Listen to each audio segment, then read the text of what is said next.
Years ago, when I was a young boy, I kind of had this romantic ideal of what it meant to be a missionary, and it really wasn't an accurate perspective.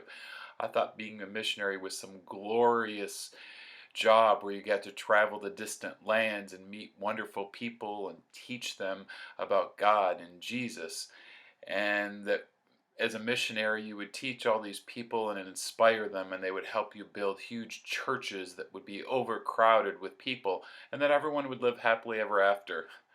Well, that ideal was shattered when later on I was reading and learning about the lives of missionaries and found out that it was really quite the opposite. They had very arduous lives, and when they arrived in those places, oftentimes they were met with great resistance and they were persecuted. Often, when they would try and recruit people to come to church and to teach them about God, only a few people or even a handful would show up. And many of them died thinking their life's work was a failure. But it wasn't until after their death that their work, the fruit of their labor, came to fruition and that the church grew. Many missionaries came from Europe and also North America, and they went to far reaching places around the globe, to many countries, to teach them about Jesus. And we still have some countries and some missionaries who don't know about Jesus, but ironically, most of that and most of where we need people to teach us about God and Jesus and where we've lost our faith is Europe and North America. Where we used to send missionaries out all over the world, now we are struggling ourselves with our faith.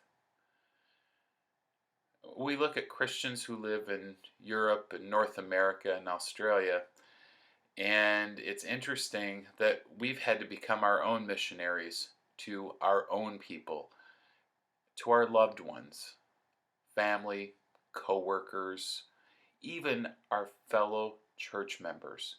There are people that go to church but who don't really understand or know God. And so we need to help them find God right here in our own backyard. Often I've heard from very religious people that it's very sad that they see families and friends whose faith has become weakened. And when they try and explain their faith to them to try and bring them around, they get told they're old fashioned, that they're silly, that things have changed, times have changed. And they say that it's really heartbreaking as well to see children not following God's laws, living opposite of how God wants us to live, and rebelling against what we're supposed to do. And that they're afraid as well to say something because they're afraid of the retaliation or the comments back towards them. So that in of itself has caused many of us to become weak in our own faith because we don't want to say something. But it's interesting that in today's gospel, Jesus warns us that our faith isn't always happy times, and that sometimes our faith will cause us to go through suffering and through trials and tribulations, and that we will be persecuted by people.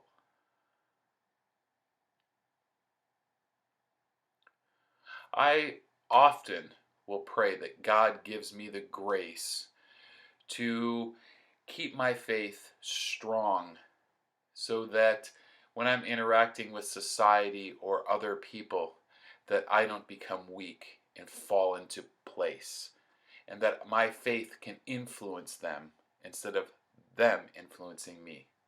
Thank you, and God bless you.